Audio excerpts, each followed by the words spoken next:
amigos da Web Rádio Estação da Luz.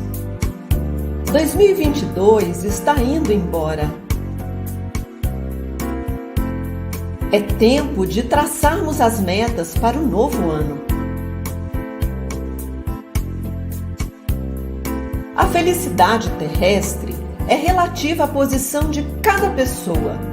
O que devemos buscar para sermos felizes? Meta 1. Com relação à vida material, devemos ter a posse apenas do necessário.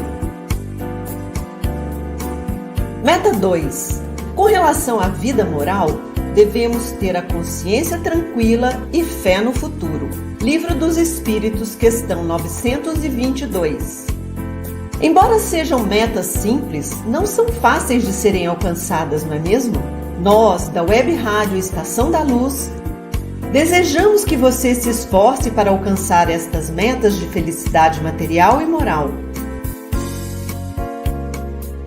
Não queremos que você tenha apenas um ano novo.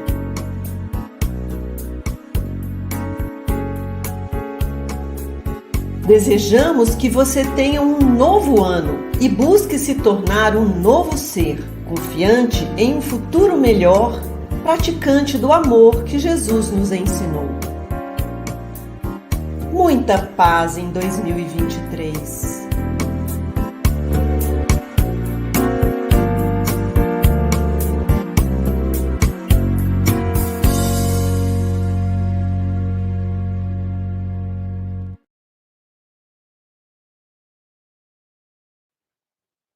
Good morning, everyone. Thank you so much for joining us in this series of talks promoted by the United States Spiritist Federation every Saturday morning at 11 a.m. Eastern Time.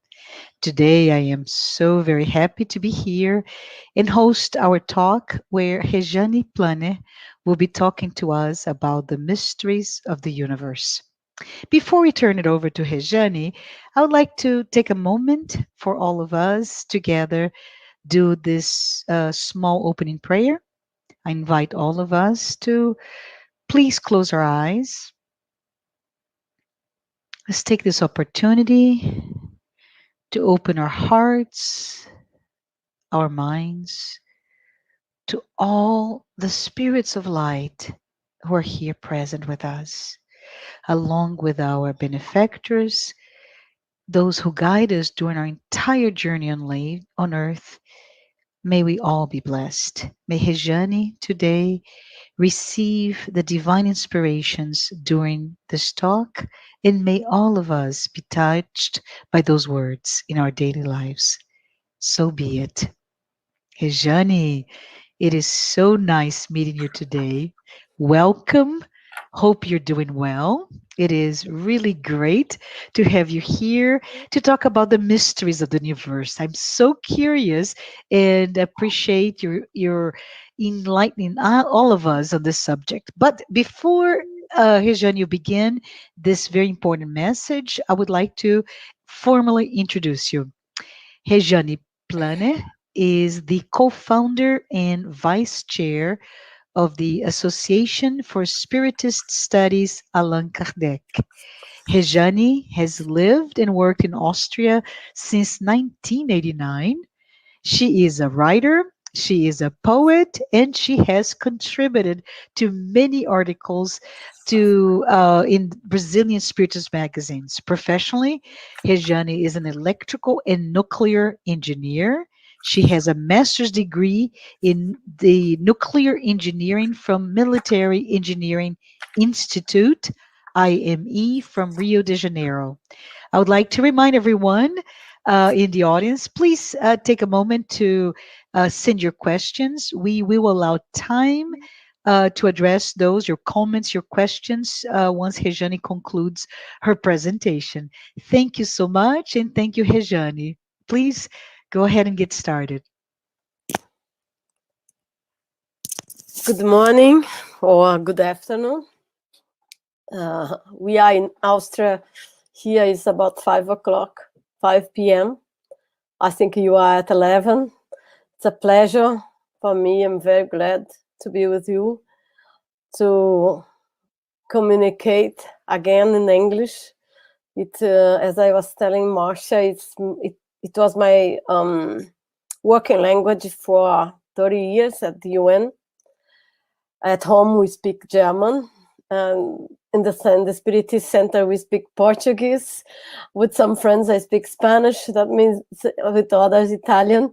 It's quite difficult to turn on, turn off all those languages. And I apologize if I make some mistakes, but let's try to communicate. That is the best. Our main purpose today is to talk about those mysteries. There is a mistake in my, there is a mistake in the first mysteries of universe with I. It's sorry. This should not happen. It's to talk a little bit about those mysteries of the universe, those questions that come to our minds, and sometimes they pass by, they don't stay longer, but they are with us. And somehow we come back and think, why are we here? Where all what we see comes from? And other deep questions that mankind has asked themselves along the millennia. In fact, our whole life is driven by this progressive and irrevocable flow of time. We don't stop, and time for us does stop. 30 years I've been in Austria, and it seems like yesterday. I arrived here in the middle of winter, dark, gray, whatever you can think about, like in New York, probably. November, December are months that everything is gray. There is few sun. And today we are in summer, very nice sunny day, but those years pass by so quickly, and I didn't perceive. And we also don't perceive this flow of time in our lives. Many people, because of this, of being caught in this cage of time, many people live in the cage.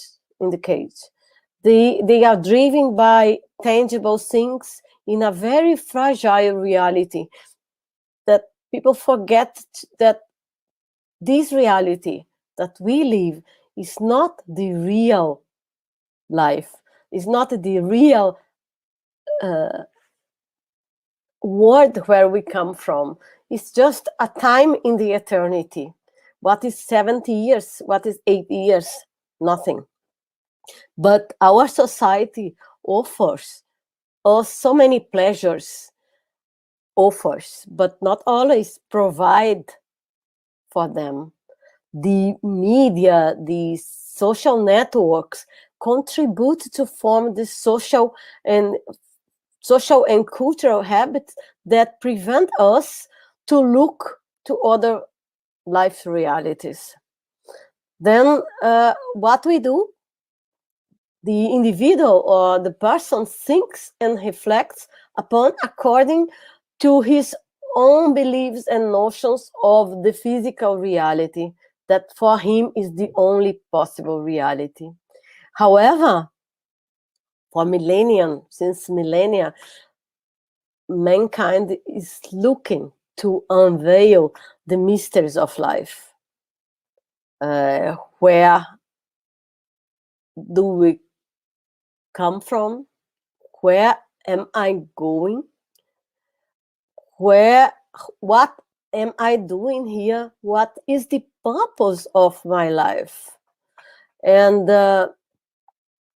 many philosophers, thinkers have reflected upon those questions and have interrelated them with science. One of my goals is the way I see life, is this connection, this relationship between what I believe and between the world I see. And I cannot see the world without the point of view of science. as I cannot see the world with the point of view of my inner life, of my beliefs. And of course, one of my beliefs is in the immortality of the soul.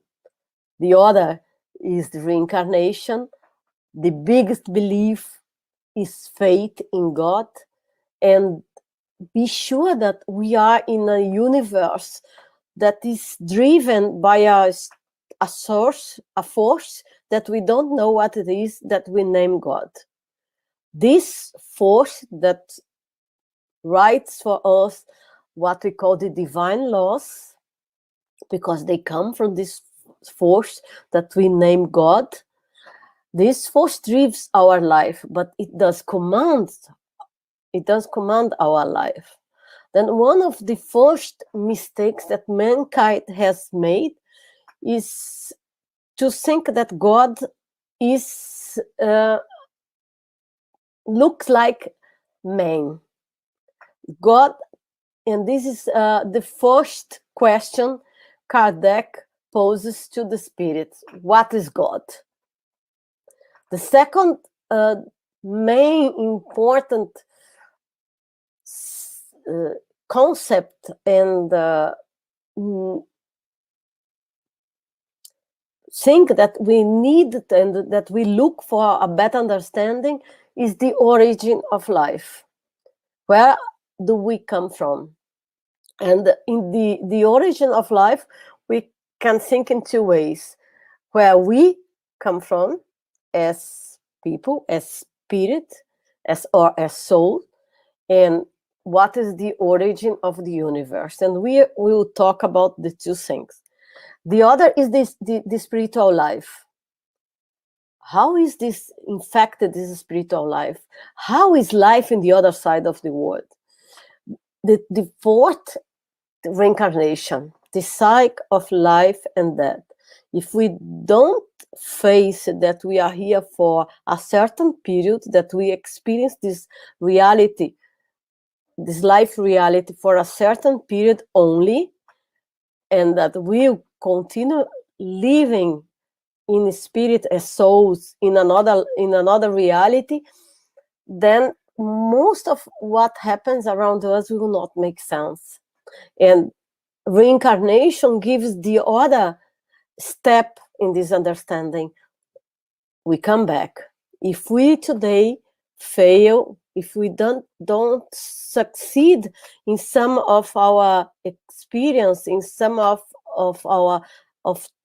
those challenges that life imposed to us, we have an opportunity to learn again this lesson. Of course, not in a very pleasant way, probably, because mistakes will impose a reaction in this universe, like when we throw a stone in a pond, it makes some waves.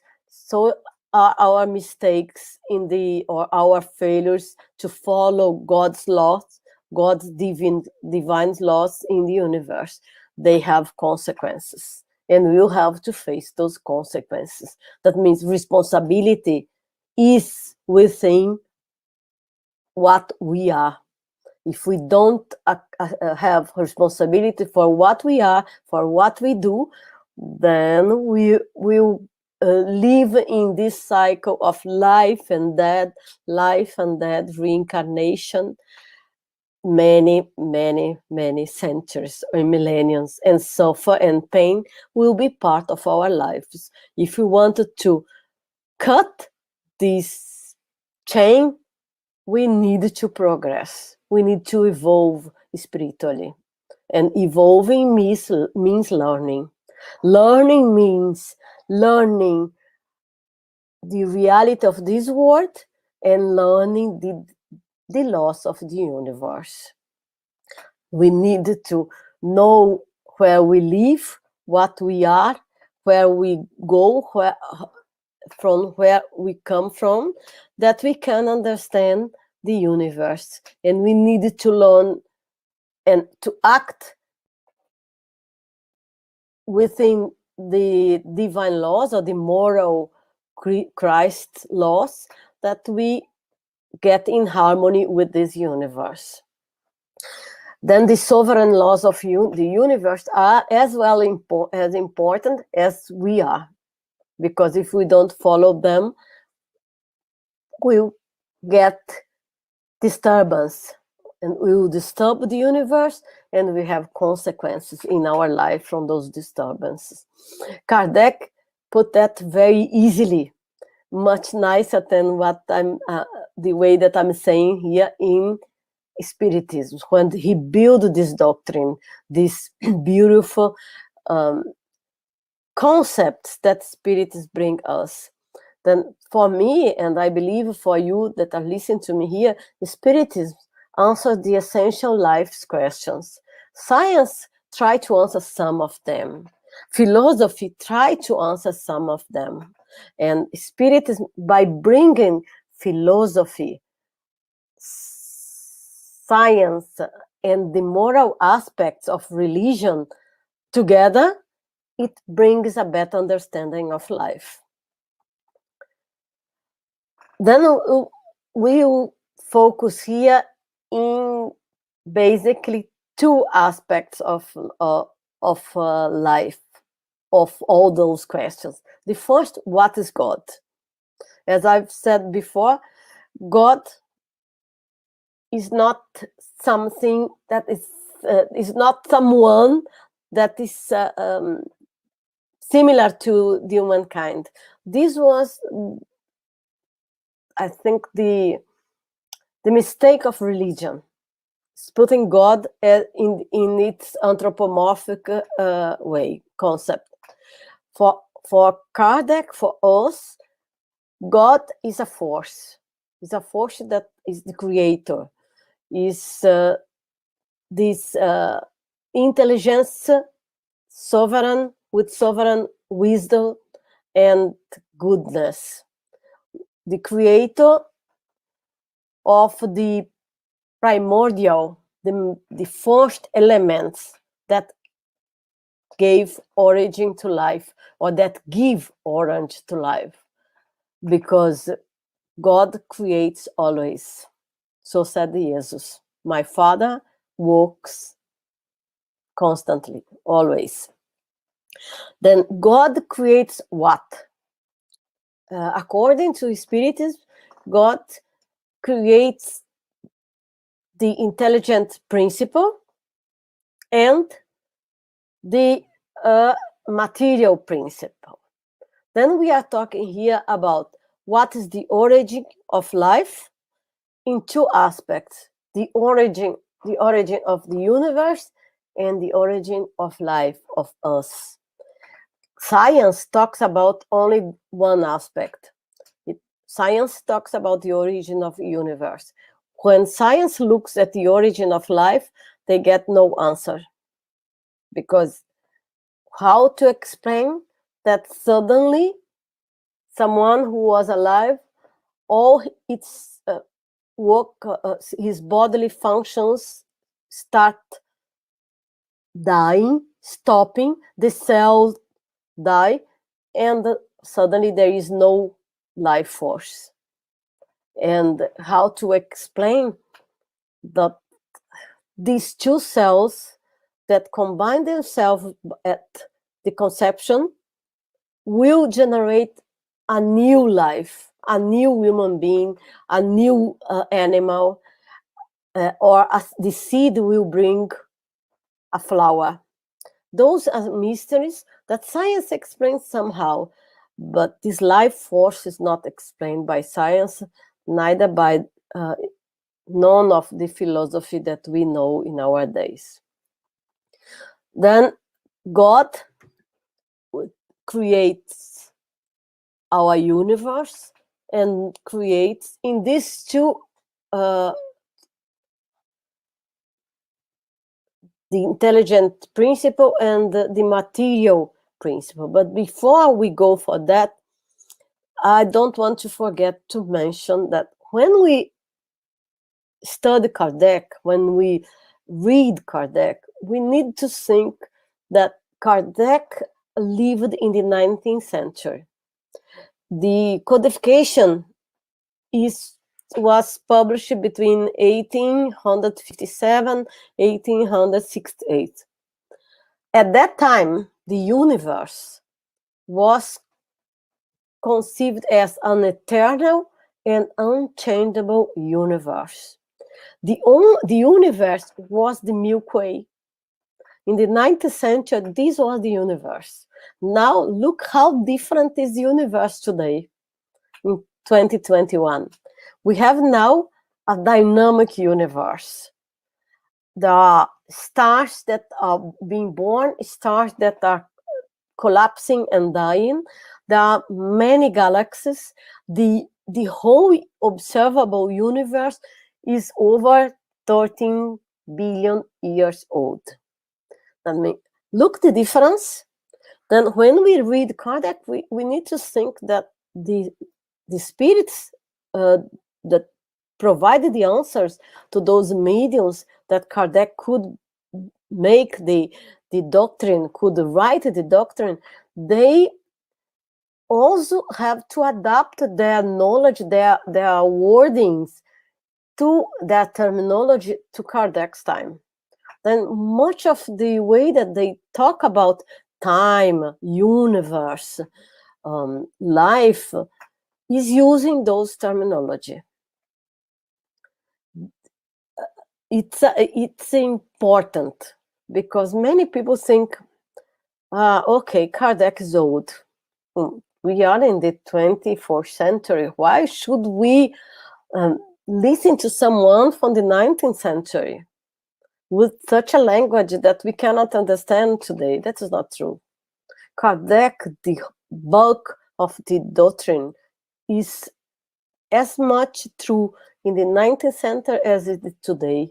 And we'll see that when we compare Spiritism, the basic concepts of Spiritism with other doctrines, with Buddhism, with Hinduism, with other truths that we believe in this world. A truth repeats because it's a truth.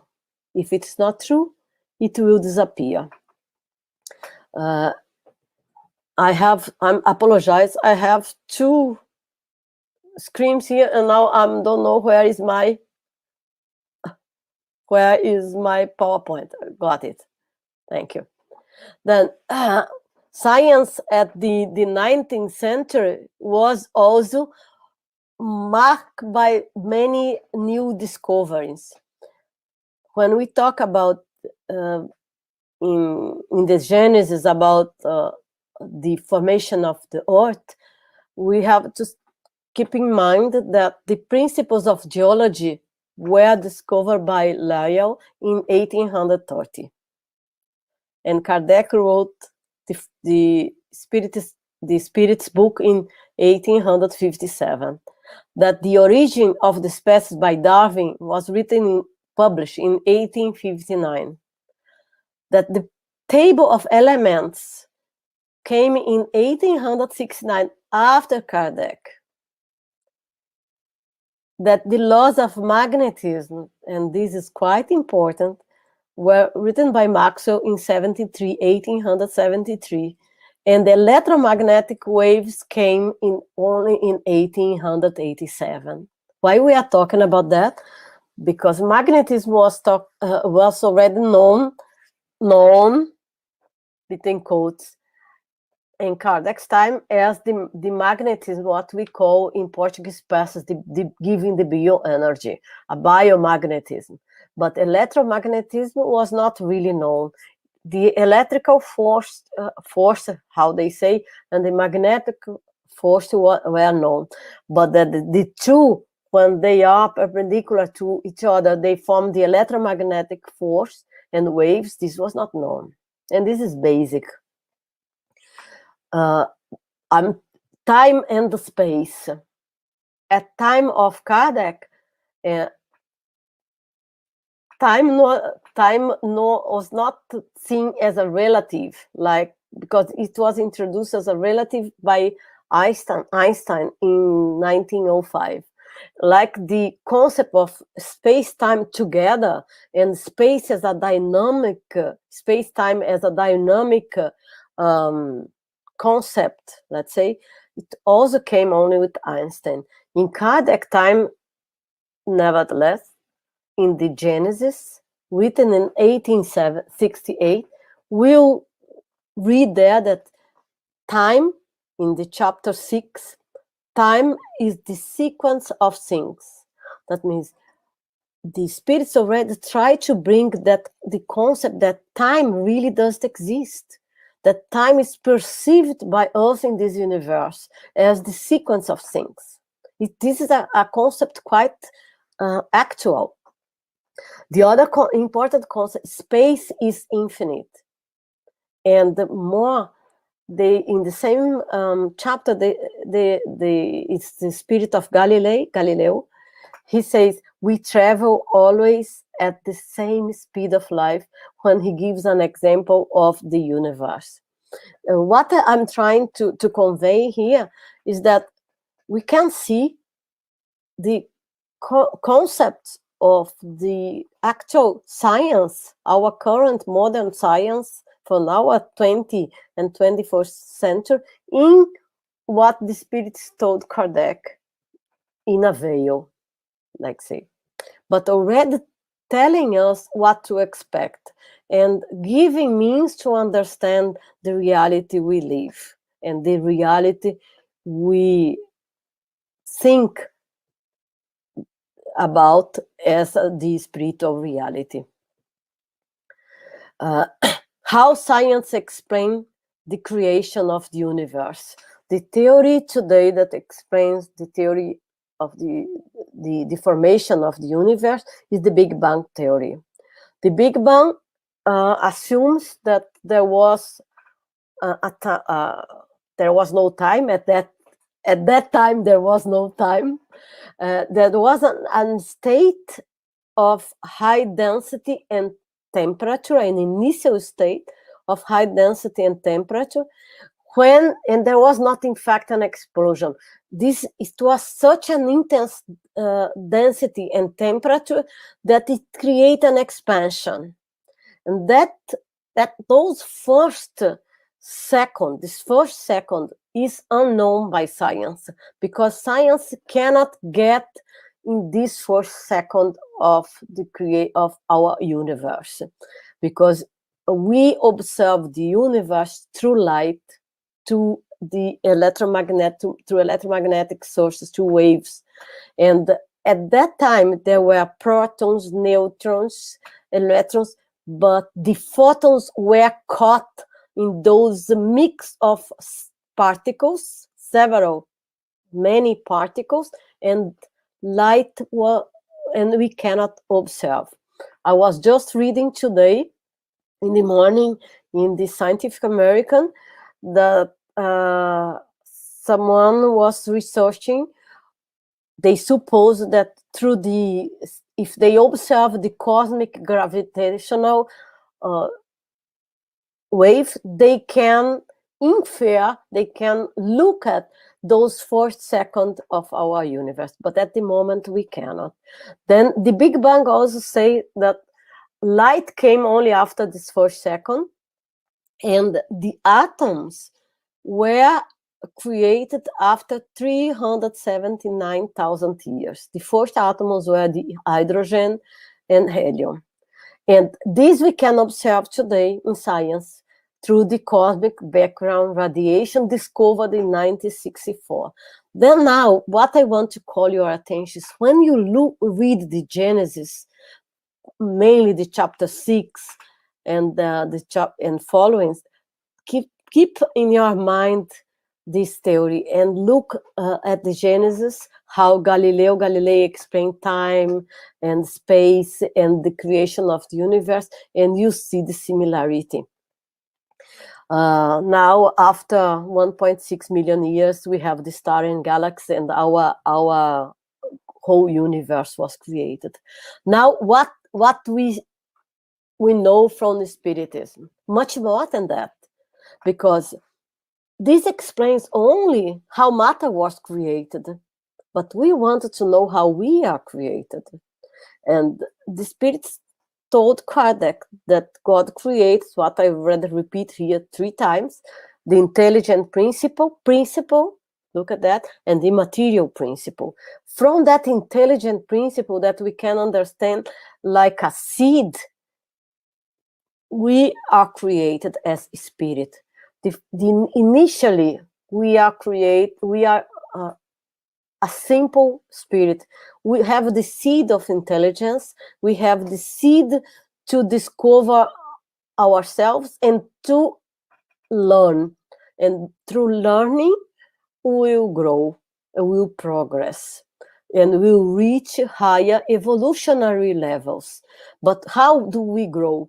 We grow by knowledge, learning knowledge, and learning the universal laws, the moral laws.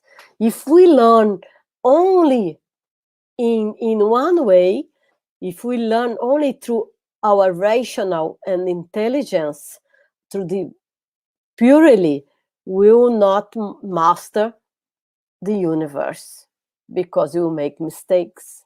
We'll be centered in the ego, and we will not overcome the ego and look at who are living with us, who in our environment. We will not take care of the beautiful Gaia, our earth, of the animals, of the plants, of our companions, the other women and persons in our life.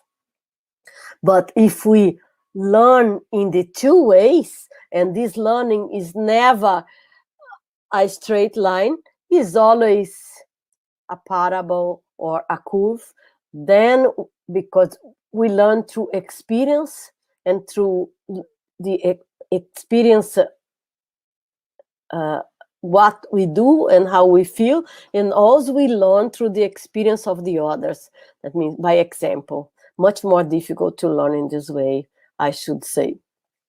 And Kardec was didactic, very pedagogic. He was an educator. He was also rational. And then this is why he started dealing in the first chapters of the Spirit book with the essential questions of life. He clarified the general elements of the universe. And I remember when I was first studying, and when we studying in our center here, the general elements of the universe, we spend days discussing what is the intelligent principle, what is the material principle, what is this universal cosmic fluid that the spirits say that permeates everything in the universe, and that is necessary that we as spirits manifest in the material as a body. Because our perispirit, that this is the link between the spirit we are and the body we build to experience life in earth, is made of the universal cosmic fluid, specific from the world we live. Then I would say, for example, in earth, we that live incarnated in this earth, we have a perispirit or a astral corp body. Depend on the terminology you want to use. In spiritism, we use perispirit, that belongs to this psychosphere, from this earthly fluid. However, if someone would live in Jupiter, the cosmic fluid in Jupiter may be different. I'm not saying that is different. I'm saying that may be different, because Jupiter for sure has other life conditions different from Earth. However, the same human beings preserve their form through their perispirit when they incarnate in different worlds, in different dimensions of life. Don't forget that we Earth is not our only planetary house. We have other planetary houses that we don't know where they are. Other dimensions of life in the spiritual and in the earth. And then we also see what is the life around our earth. When our body died and when we pass to the reality of the spiritual life, what we'll get will be still in this psychosphere of the earth, and we will have in our perispirit the same cosmic fluid, a little less dense, because when it is connected, linked to our body, it has more of those maybe atoms or matter or that belongs to here, a little bit less, but still will bring with us what we are here in emotions, in psyche, and some stuff that we bring with us. Then the beautiful of this philosophy, religion, science that is the Spiritism is that it unveils for us that we are an intelligent principle of the universe. I, Spirit, Rejane, I'm here, Rejane, one living this life, but I'm not Rejane. I'm much more than that. As each of you are also much more than the name and the person that you are in this life. We are a collection of all experience that we have lived. We are a collection, the collection, let's say, or we have the luggage, in another way of saying, of all we have lived. And this is stored as memory in the spirit, or in one of those bodies that makes the perispirits, that links our essence as a spirit with our body. And for me, this is the astonishing and most beautiful discovery as a human being, that we are an intelligent principle. It means that if today my intelligence cannot go much further, maybe in the next life, I have added a little bit to this life, and I will go further. And if today I cannot be the good or the best or the angel that I would like to be, with time I will progress, and I one day achieve that stage, because this is what the spirits and this promise us, and this is what Jesus promised us. Through evolution, we'll get there. The evolution and the sense that we are all linked together, from the most primitive atom to the archangel, who incidentally also began existence as an atom, is said also by the spirits when they answer question 540 in the Spirits book. That means it's not science that is saying that we are connected. It's not something that is hocus pocus or esoteric. It's a truth. And we can perceive that. We can see this influence around us. And today, science is almost there to prove that. Or I will say almost there, because they always think that it's missing a point. But when we think that the cosmic gravitational wave exist, and they think they will be able to prove, and this cosmic gravitational wave is of such a high energy that they think they will need equipments not as big as the LIGO in America. The LIGO is one of those apparatus that help the astrologists to, in cosmology, to measure and to observe the stars and the universe. That means we understand that we are getting science there, or we are approaching science and the spiritism. The other, in evolution, there is one sentence that we read and people say that's from Leon Denis, and I repeat here 3 times because it's not only from Leon Denis. It's one of those wisdom that comes from long time ago. This sentence teaches us quite a lot. It says that we evolve from, in this earth, from the mineral to the vegetal to the animals, till we come to the consciousness of the humankind. And I translated, and pardon for my poor translation, I translated Leon Denis. The others I could get in English. Leon Denis said the intelligence is snoozes in the plants, it dreams in the animals, it awakes and knows itself and becomes conscious in man. But this was said by Pythagoras much before. Pythagoras said the consciousness sleeps in the stones, dreams in the plant, awakes in the animal, and slowly becomes aware of itself in man. And in the end of the 18th century, Friedrich von Schelling, an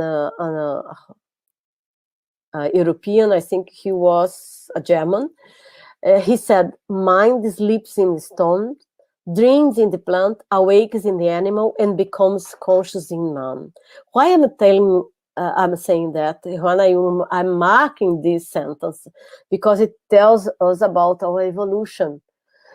It's an arrogance for men, or for the human being, to think that we have been always in this form. We have evolved since this intelligent seed till now. And to evolve, we need to learn from the beginning, like starting in the kindergarten, or like a baby is crawling, is starting its first sentence by bubbling. Like that, we start bubbling or crowding in the universe. But this evolution is being proved, or is being researched by science, and science is getting some very interesting results. This, for instance, in Tel Aviv University, this study is from 2016. They just a moment. I have a visitor, I guess, but okay. Oh, I'm getting for my neighbor nice, very nice apricots. You don't know how nice it is. But let's back here. Apologize to you. Then what in Tel Aviv University in 2006 they did? They looked at the behavior of tomatoes plant and at tomato and sorry, I forgot the other. Apologize. Coffee, tobacco. Sorry, tobacco plants and tomatoes. What they did, they measure with electromagnetic waves. They measure the sound of the plants. They try to measure that, and they also try to measure how they experience the different changes in their environment. And what they wrote in this paper, and what they prove, is that plants that suffer stress, they show altered phenotypes. That means they change color, they change the smell, they change shapes, and more. And this we know because stress can be lack of water, stress can be lack of sun, and we know that the tomato will not grow, that the plant will die, but that they also emit airborne sounds that can be recorded remotely. It was not yet proven, and they did this research in the Tel Aviv University. If you want, I can send later on all these references. But let's now see what the Spiritism says. Through the medium Francisco Cândido Xavier, the Spirit André Luiz wrote in this book, In the Greater World, he wrote the following: the embryonic consciousness existing in the rock that rolls along with the river is involved in a process of emergence. What means? That in the rock there is an emergence consciousness. There is something that will be developed. The trees develop memory. He says in a very poetic, I don't need a thing to read, you can probably read there. And in the animal, and he compared the tigress licking her new body. That means a lion or a tiger licking her newborn offspring is learning the rudiments of love, as well as the ape develops the speech. Then you see how we are evolving, and how we need to consider the other living beings in our planet as our companions in our life. How can we explain life if we don't respect them? If we don't be also responsible for those who cannot communicate well with us? It's part of our learning in this planet as a spirit is to respect, is to tolerate, is to see the others as part of our reality in this life. And the other mystery, I think I've taken already 45 minutes, and it's a little bit too long. But the other mystery is consciousness. And I would like here to remind that Kardec also questioned the spirit, where is God's law written? And they say, in the conscience. Why? Because by learning the laws of the universe, we are increasing our consciousness. However, the word consciousness is used with different meanings. When you read in science, consciousness can be also read as a spirit, as soul, because consciousness for science is the essence we are. I would like to talk only 5 minutes. It will be very, very short, but to understand this consciousness that we are, the spirit, there are some very well-known scientists have tried to look for how this consciousness manifest. And the Penrose, Sir Roger Penrose, who got the Nobel Prize, I think in 2020 or 2019, together with Stuart Hameroff is a doctor, medical doctor, surgeon. They wrote a theory, many articles, and one of the theories that they wrote is that consciousness manifests through biological quantum process. But the first approach they had, it was quite materialist. But then when they already in 2014-16, they expand their approach, and I had the big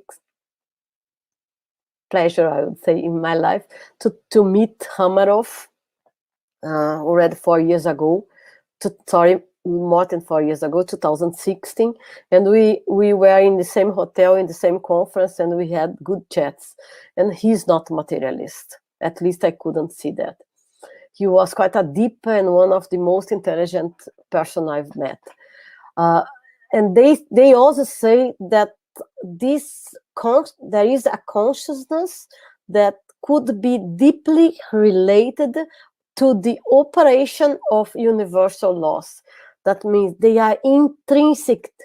They have an intrinsic role in the universe. What they are trying to say? They are trying to say that the universe, in their language, that the universe manifests because of the creator, because of this biggest consciousness that is the creator, or this force that is the creator, that living in our universe, it's marked through the cosmic fluid, universal fluid, through the spirit that is in the universe. When the spirits tell Kardec that God makes the intelligent principle and the material principle, they separate, but the things are linked. They are together. One is needed to manifest the other. But for our understanding, that is, we have this lack of understanding through our evolutionary level now, they have to separate, to analyze in pieces. There is another scientist, Matlov, there's much more recent, that also researching in another look in his a physicist and a professor of physics and astronomy at the New York City College of Technology, just near where some of you are.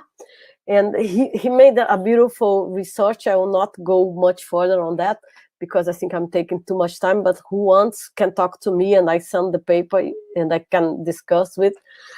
In his research, he looked at the stars, and because of the Casimir effect, that is a basic feature in the quantum mechanics, he came to a conclusion that there is the existence of a consciousness field in the universe, what they call a universal proto-consciousness. This is very important. I think this is a breakthrough in science. Of course, the mainstream science does want to see that, but there are others. A part of Penrose, Matlov, I could mention others researchers that goes to this what they call panpsychism, but it's not panpsychism. It can be seen also as the spirit, as we understand in the Spiritism. But another would be D.K. Berry. Also in 2016, he published a paper where he analyzed the similarity between biological cellular structures and simulated structure in neutron stars. What I believe and what I think those scientists and what the spirits are also trying to tell us is that we are linked with the universe. We are networking together. The universe we exist because the universe exists, and the universe exists, and we are within the universe.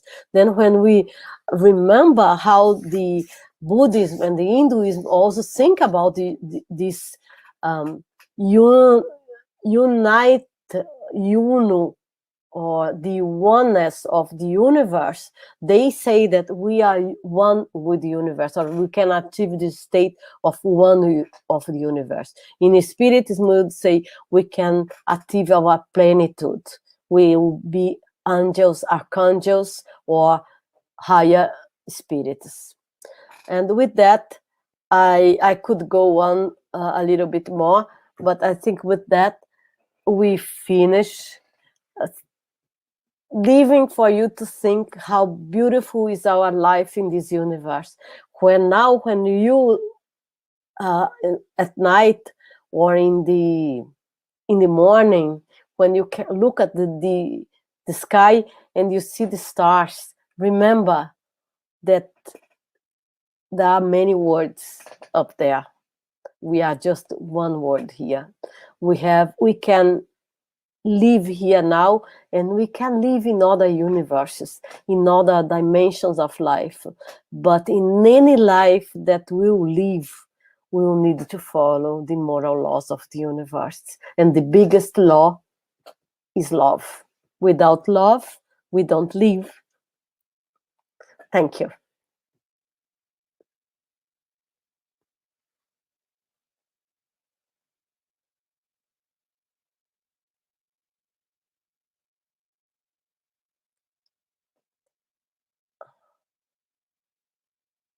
I'm not listening.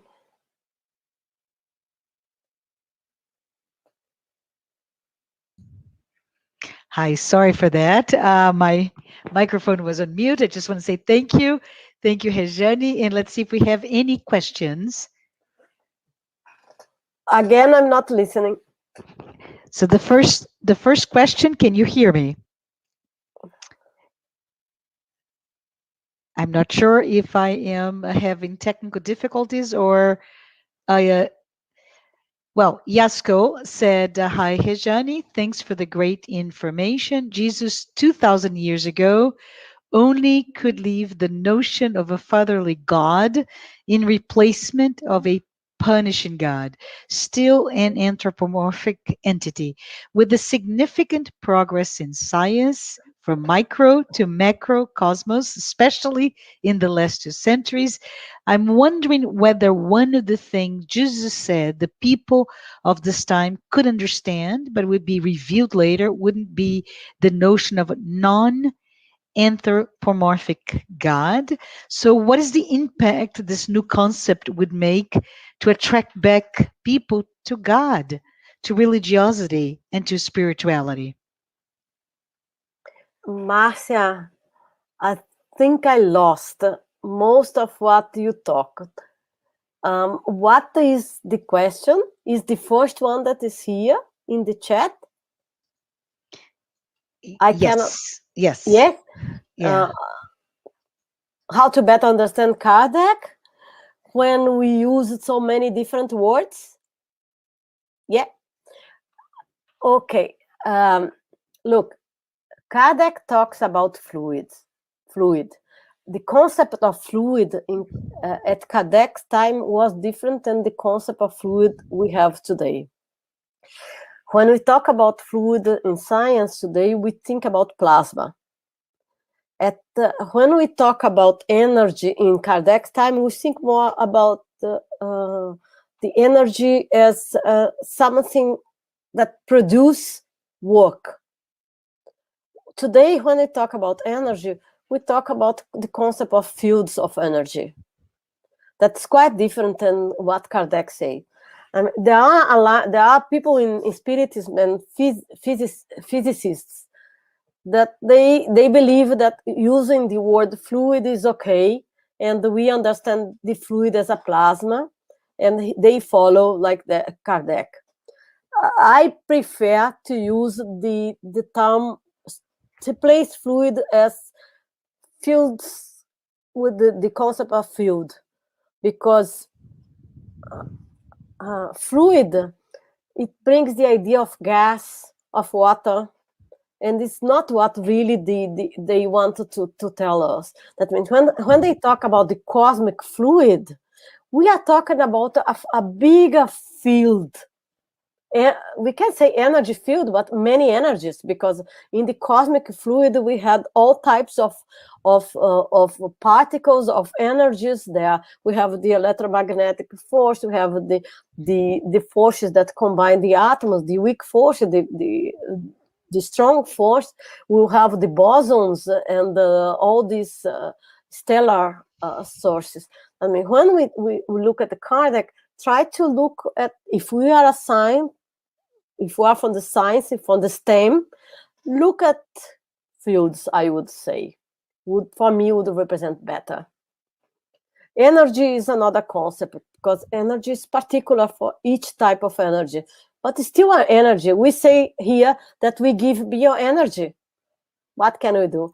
But what we are giving, which energy is that? We don't know. Or we know. Thank you, Rejane. Can you clarify what is the significance for spiritists and non-spiritists that current scientific models found today were found much earlier in Kardec?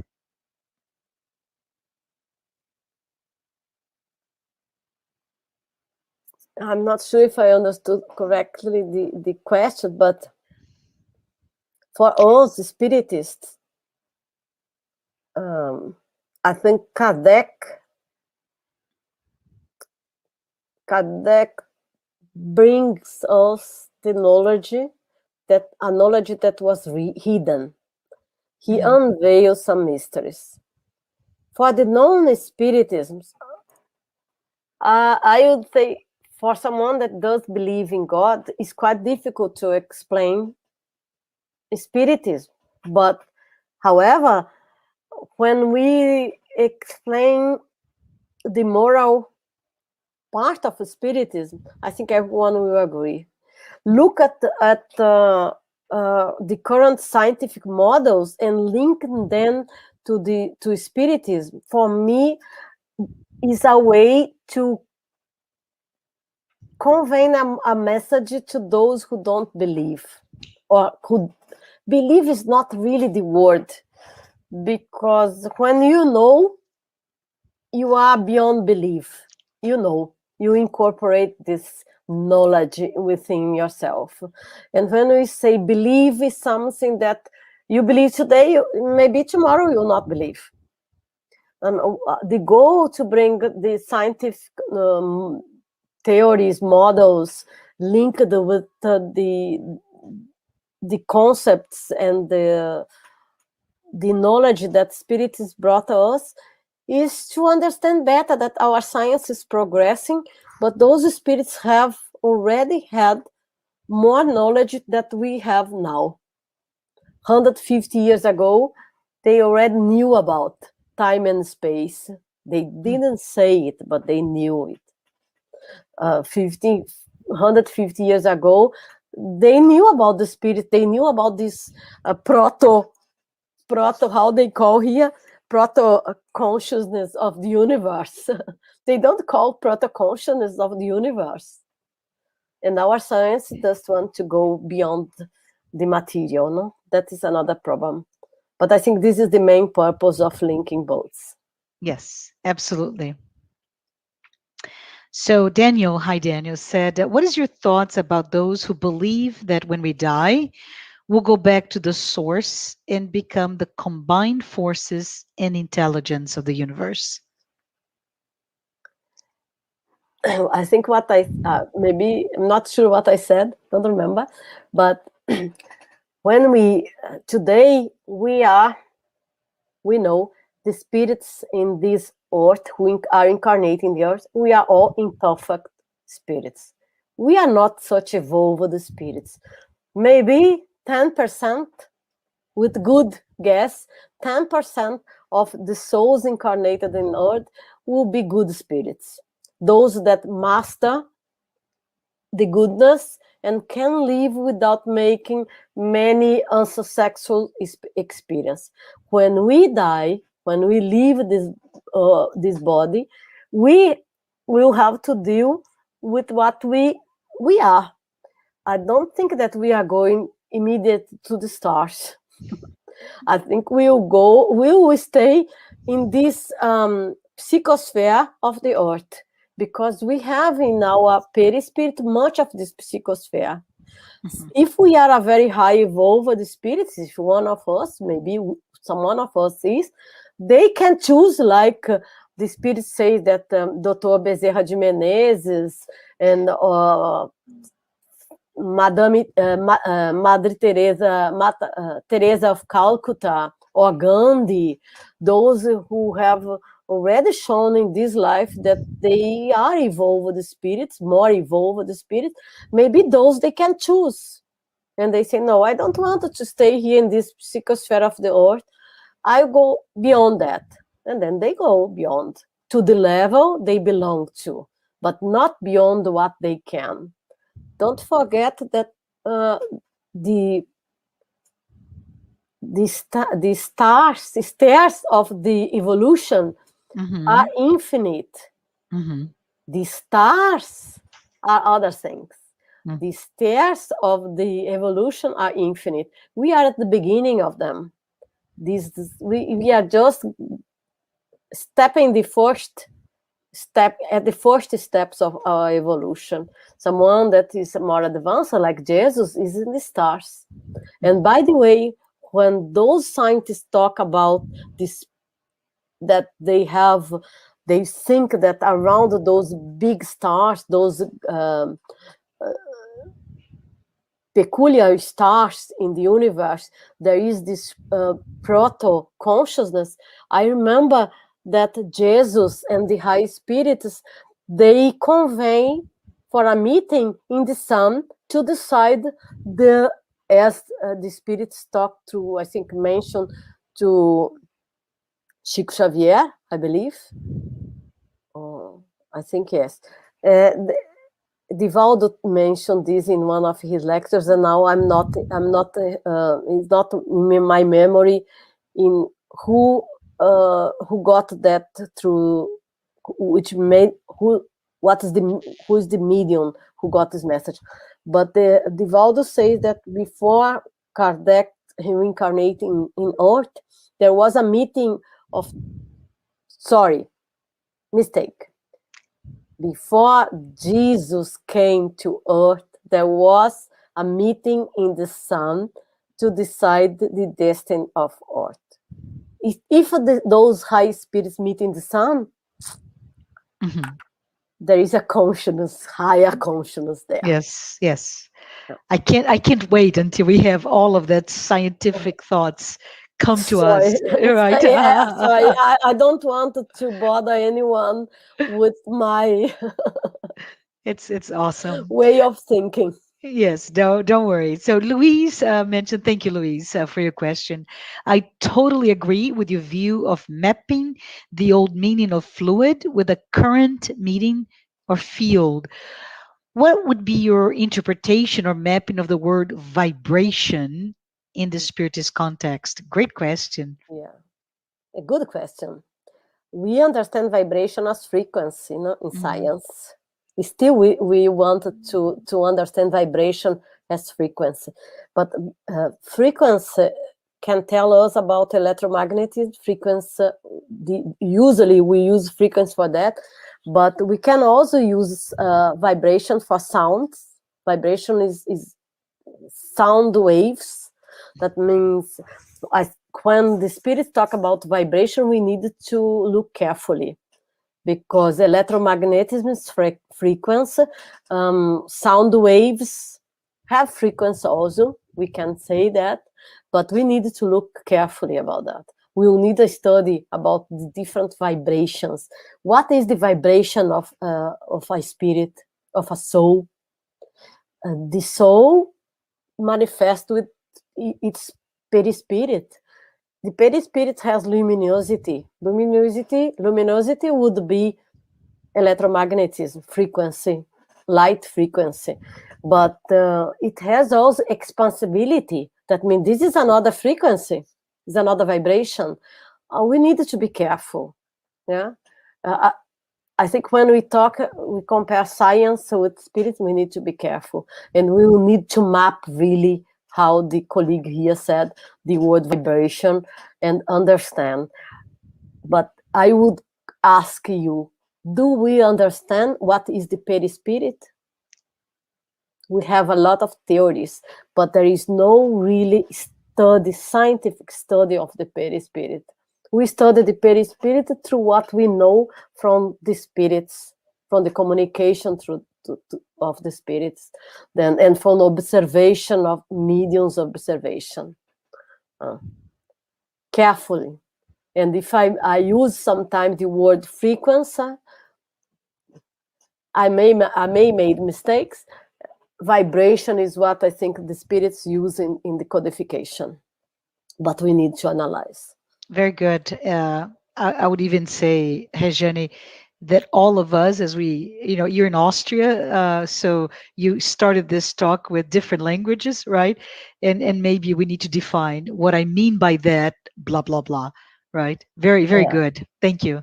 So we yeah. have another question there. Thank you, Louise. Louise mentioned the other Louise. Do you believe that the academia will eventually embrace the existence of the spirit in the framework of mainstream science? Would you guess when? That is a dream, no? But I believe. Look, I'm a member of the Society for Scientific Exploration since 1992. I believe that the SSE, the Society for Scientific Exploration, that has the biggest minds of our time. Members of the society are Hameroff, Penrose, Sheldrake, so many that Stevenson, Tucker, all of them are there, and many more that I don't remember. They don't represent the academia. They don't represent the mainstream science. Mainstream science is very conservative. And who make the mainstream science? If you read Scientific American Nature, you see that who make the mainstream science of our time is money, is who pays. And this discussion is very much in the academia, or I would say in the journals and the newspapers that convey the thinking of the researchers and the scientists. It's not the mainstream science, but we are going there. One of good source of new knowledge and those who are breaking the ceiling of science is the society. In the 90s, there were this famous project in US, the STAR project. Everyone who is interested in paranormal or anomalous phenomena knows about it, the Stargate project. And who was where one of the labs of the Stargate project was in Princeton, the Princeton University. Princeton University makes the mainstream science. This lab, after 30 years, was closed because the main founders of the lab retired. Means are questions that we can just give our opinions and try and continue fighting that the mainstream science changes, that we break the ceiling, like we women are breaking the ceiling since the 19th century. Point for us. Awesome. Thank you. I think we have another question, and we started with this one earlier. It's cut off, but let's read it, and then I'll ask the question. So Yasko, hi Yasko. She says hi Rejane, and thanks for the great information. So for context, Jesus 2,000 years ago only could leave the notion of a fatherly God and replace it from that notion of a punishing God, but they're both still anthropomorphic entities. With a significant progress in science from micro to macrocosmos, especially in the past 2 centuries, I'm wondering whether one of the things Jesus said to the people of this time couldn't understand, but it would be revealed later, which is the notion of non-anthropomorphic God. So the question is, what impact this new concept would make to attract back some people to God, to religiosity, and to spirituality? That non-anthropomorphic God. I don't believe that this is a new concept. Okay. First, I don't believe that. Many philosophers of before Kardec already tried to put this the concept of God, non-anthropomorphic God. There is, of course, in society and in humankind this concept because we inherited those from so many centuries, millennia. The Greek already had the anthropomorphic gods. We start as humankind in the earth, or living in the first primitive people in this earth, didn't understanding what was going on in their surroundings, already had fears of the rain, of all the forces of the nature. That means the anthropomorphic God is an evolutionary path in the humankind. But I don't believe that is a new concept. The non-anthropomorphic concept is a new concept. It's 150 years old, or much older than that. What is needed is education and thinking, rational thinking. How can God be like me? That is totally out of order, out of mind. How can God, if he's God, how can have a hate? Then it's not God.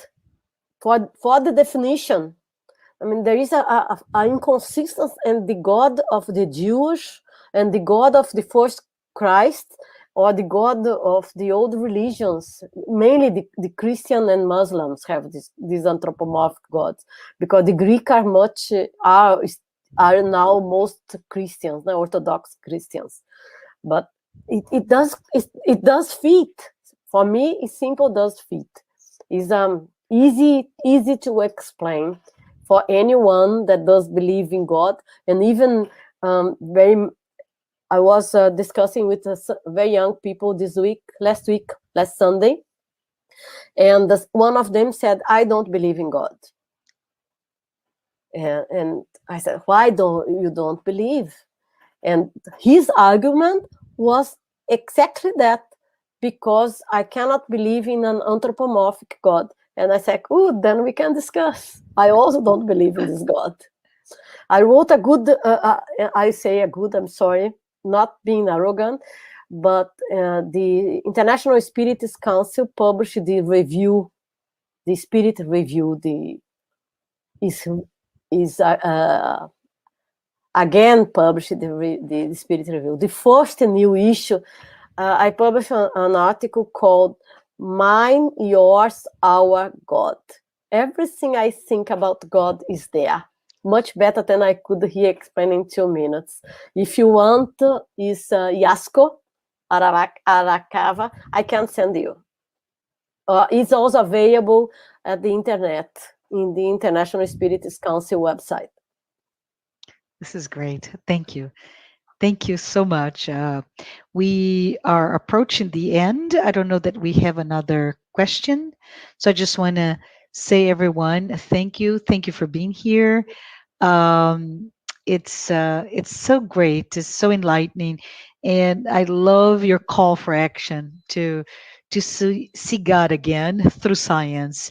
I love when you said, let's look at the sky. Let's look at all the possibilities that we have at our hands. So in any case, Rejane, we want to thank you for being here today, for your time, for your generosity of putting your ideas together, and providing us with so many food for thoughts that we find with Kardec, but also with science. Thanks, everyone. Thanks all of those who were able to watch this live talk. For all of you who have been following our weekly talks. And please note, we resume our talk next Saturday, July 24th at 11 a.m. Eastern. At that time, Andrea Marshall Nato will be speaking about spiritual responsibility. But Rejane, before we close, I would ask you to do us a favor. Can you please say a prayer? Yeah. Thank you. Thank you, all of you. Apologize if sometimes I got mixed up with the language. Being at home during this pandemic is not easy. Let's close our eyes and go within ourselves, trying to connect over the distance and thinking of this Creator force of the universe, Lord of the universe and of all of us, to inspire and guide